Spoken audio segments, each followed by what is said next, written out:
Updating your email address on Wish is a straightforward process. Follow these steps to ensure your account information is current.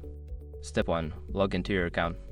Visit the Wish website or open the Wish app and log into your account using your current email address and password. Step 2. Access account settings. Once logged in, navigate to your account settings. This is usually found by clicking on your profile icon or the menu option. Step 3. Select email preferences. In the account settings menu, look for an option related to email preferences or personal information. Click on this option to proceed. Step 4. Update your email address.